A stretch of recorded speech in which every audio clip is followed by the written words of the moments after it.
Segunda palestra de Krishnamurti, em Homem, Holanda. Em 27 de julho de 1936.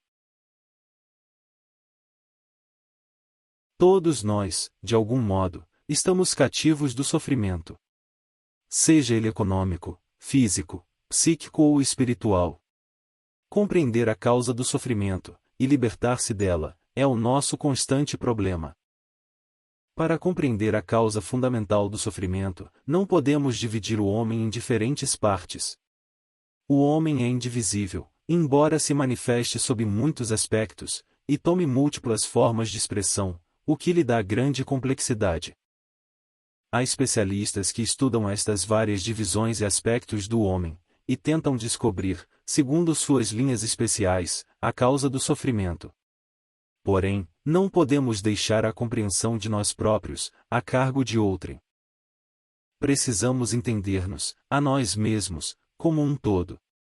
E examinar nossos próprios desejos e atividades. Precisamos discernir o processo do eu, que busca sempre perpetuar-se e manter-se separado, mediante suas próprias atividades. Ao compreendermos profundamente esse processo, dar-se-á o despertar daquela inteligência, que é a única que nos pode libertar do sofrimento. É o processo que cada indivíduo, sutil ou rudemente, luta para si mesmo, gerando por essa forma o ódio, a crueldade e a opressão. Este processo fomentou uma civilização de exploração, de guerras, e de superstição religiosa organizada, resultados de uma falsa concepção da individualidade, e do preenchimento.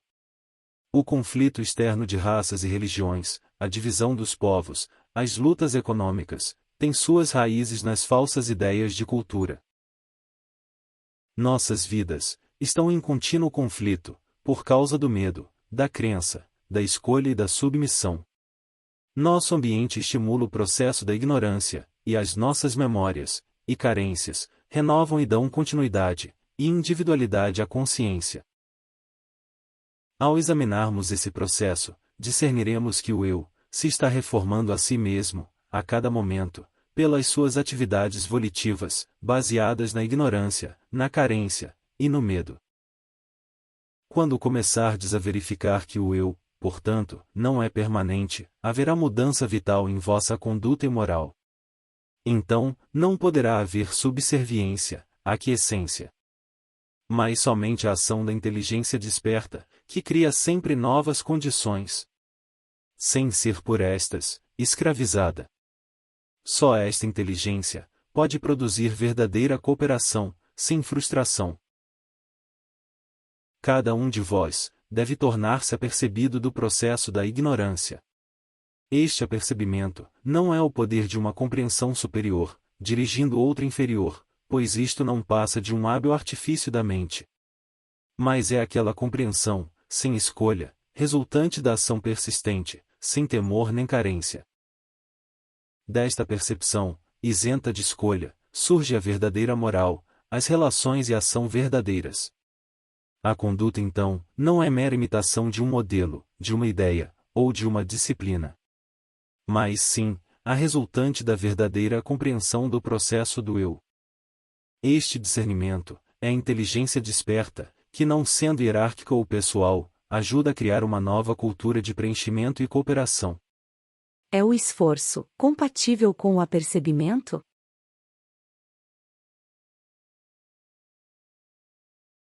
Por favor, compreendam o que eu entendo por apercebimento. O apercebimento não é o resultado da escolha. A escolha implica opostos, uma discriminação entre o essencial e o não essencial, entre o verdadeiro e o falso. A escolha tem que criar conflito, pois baseia-se no impulso, no cálculo e no preconceito autoprotetor. A escolha baseia-se sempre em memórias. O discernimento é a percepção direta, sem escolha, daquilo que é. E perceber diretamente é estar livre do fundo da carência. Isso só pode acontecer quando cessa o esforço, que agora vem sendo exercido entre os opostos.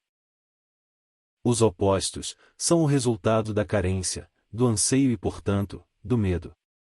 Com a cessação do medo, dá-se a percepção direta daquilo que é. Estamos, presentemente, fazendo esforços para conseguir, para obter êxito, para vencer um hábito por meio de outro, para subjugar um temor por outro temor, um anseio por outro anseio, e um ideal por outro ideal. Há, portanto, esforço constante para substituir, para vencer. Tal esforço é completamente fútil e vão. Conduz à confusão, e não ao despertar da inteligência. Se começarmos a perceber-nos desse processo de escolha, de conflito entre os opostos, então, haverá uma mudança de vontade, e esta vontade é o resultado da ausência de escolha. Quando falo do verdadeiro esforço, quero dizer que devemos tornar-nos conscientes do falso esforço que estamos fazendo agora. Como se pode chegar a um acordo com pessoas que têm objetivos na vida radicalmente diferentes dos nossos? Não pode haver acordo entre um objetivo falso e um verdadeiro. Poderá havê-lo entre dois objetivos falsos. Procurando estabelecer concordância entre o falso e o verdadeiro, nós tentamos desenvolver o que se chama tolerância, com suas múltiplas falsas pretensões. Só pode haver concordância real quando os objetivos são inteligentes e verdadeiros. Quando dois indivíduos percebem a ilusão fundamental da segurança, então haverá acordo, cooperação. Mas, se um compreende a crueldade da segurança aquisitiva, e o outro não, então há conflito. E para vencer esta fricção, desenvolve-se a falsa virtude da tolerância. Isto, porém, não significa que aquele que compreende seja intolerante. Em lugar de procurarmos concordar, de procurarmos descobrir o fator comum entre dois absurdos, vejamos se podemos ser inteligentes. O homem que tem medo não pode ser inteligente, pois o medo impede o discernimento sem escolha. Não pode haver inteligência enquanto houver espírito de aquisição, pois ele indica que a mente está enredada no processo de ignorância e carência. O cultivo da virtude não é inteligência. Enquanto existir a atividade possessiva da ignorância, tem que haver temor, desilusão e conflito. Em vez de cultivar a tolerância, que é um artifício da mente, deve haver o despertar da inteligência, que não tem temores, nem memórias autoprotetoras. Aqueles que possuem, seja terra, maquinaria ou trabalho, não os compartilham voluntariamente com os menos afortunados. Não têm estes últimos, portanto, o direito e, em última instância, o dever de arrebatar os bens daqueles que os possuem, para o benefício comum de todos?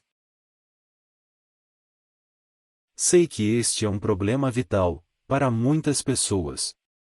Não fujo dele, ao dizer que desejo tratar de todos os problemas da vida, compreensivo e integralmente, e não em separado.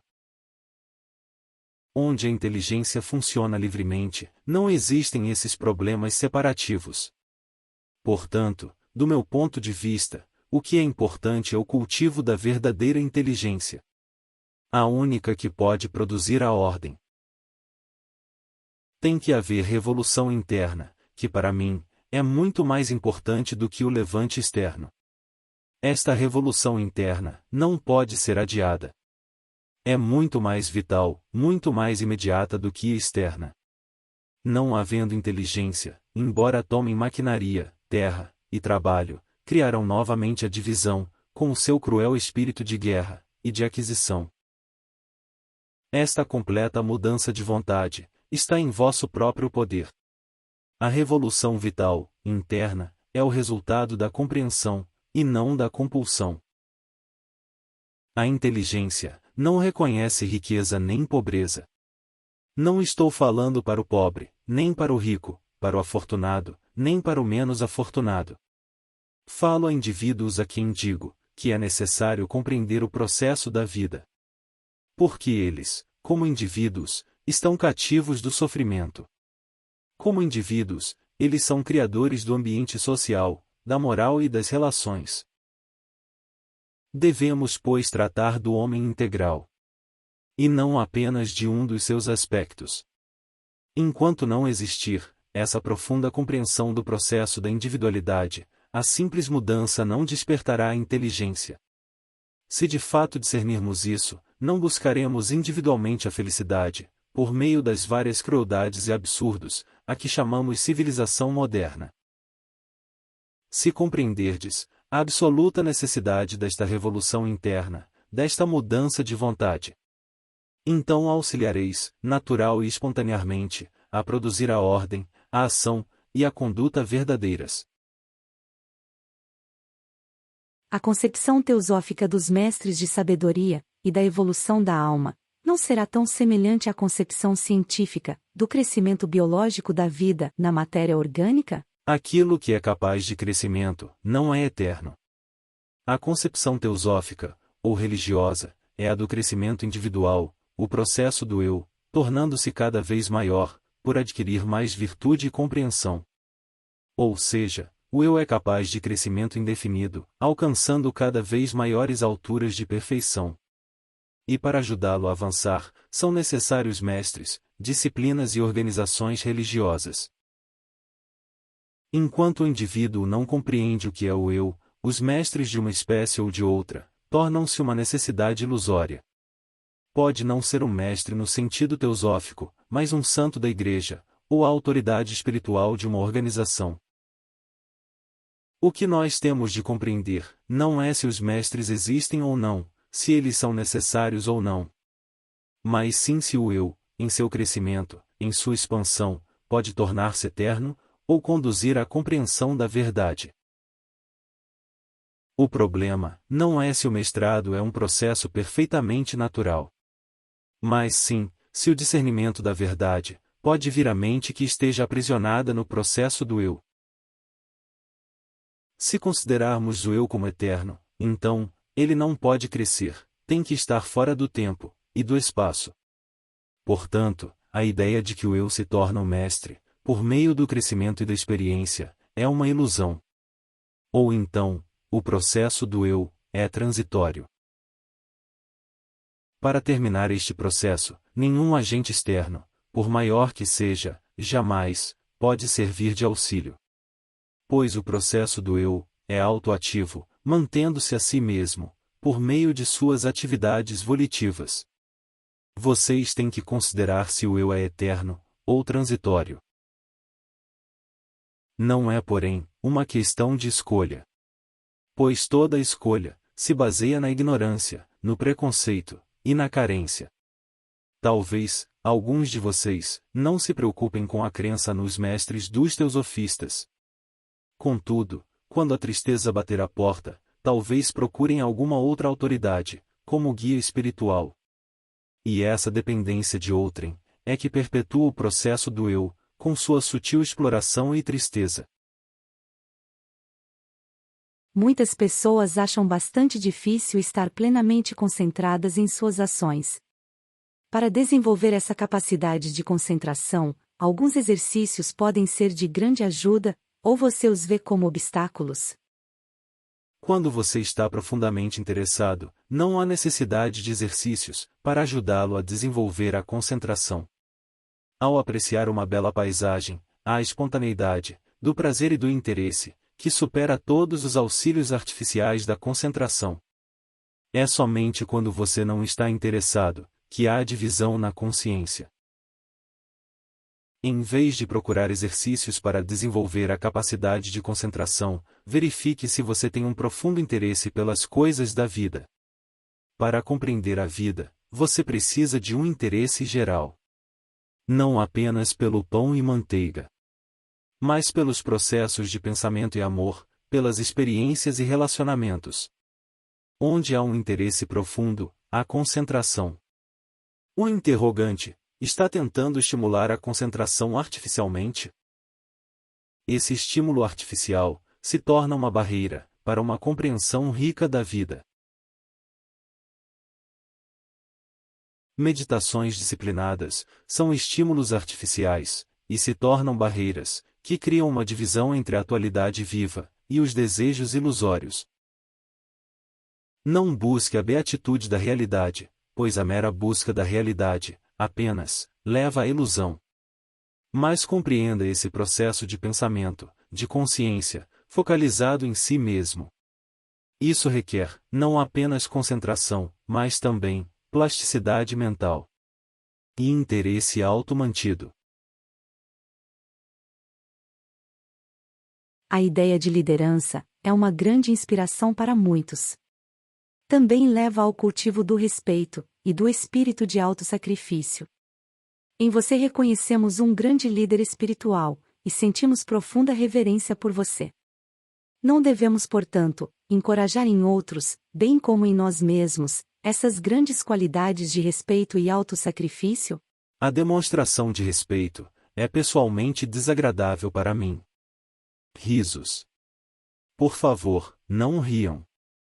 Se houvesse verdadeiro respeito, você o demonstraria, não apenas em relação a mim, mas a todos. Sua demonstração de respeito, por mim sozinho, indica uma mentalidade de negociante. Você pensa que eu lhe darei algo, ou o ajudarei de alguma forma e portanto, me mostra respeito. O que você está realmente fazendo, é demonstrar respeito pela ideia, de que deve dar consideração a uma pessoa, que pode ajudá-lo. Mas desse falso respeito, surge o desdém pelos outros.